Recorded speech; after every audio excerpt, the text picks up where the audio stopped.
Yeah, listener, I'm all about that matchup.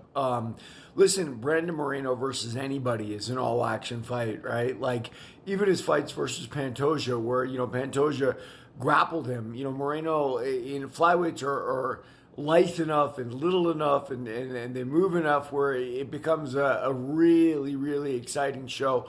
I'll tell you something. I grew up for the majority of my life in San Diego, California, obviously bordering Tijuana, Mexico, where Brandon Moreno is from. And as I grew in martial arts and life and whatnot, and obviously leaving my criminal life behind me, I had wished I had gone down to TJ and start an MMA gym. And I thought of it my second time in prison. I guess I went away in 2016 again. Moreno didn't become champ until after I was released, after 2021. He was probably champ in 2022.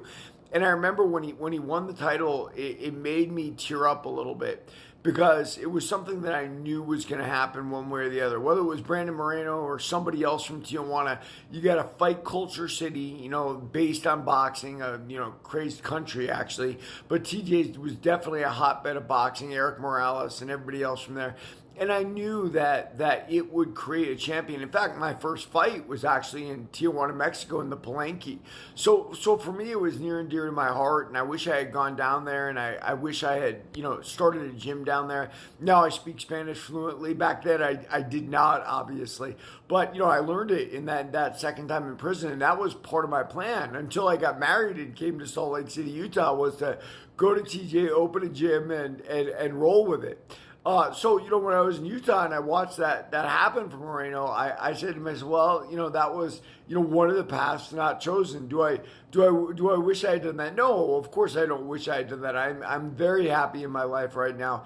But we always look at things around us, and sometimes you can see the future, but just because you can see the future doesn't mean you can change the future, right? Of who it's going to be or where you need to go or where you need to be. And that's the hard part for young fighters. I mean, there's so many young fighters I worked with that were very talented. But their egos were overwhelming, and the old saying we have in our faith is, you can't change agency. Like you can't make someone do what you want them to do, even though you see that future for them.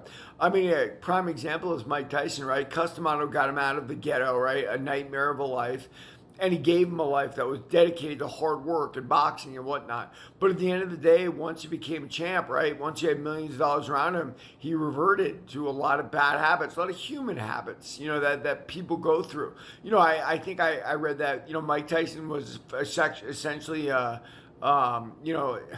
he had focused all his energies on fighting and not on anything else for so long, you blow up and you blow out of there. But either way, man, I'm glad that Brandon Moreno proved my dream right, whether it was with me or without me or whatever. It wasn't about me. It was about knowing a time and place. And I think as you get older in the world, you realize you got to plant a flag somewhere and catch the wind. It's not about you. So yeah, everybody read my book, Warrior of the Light.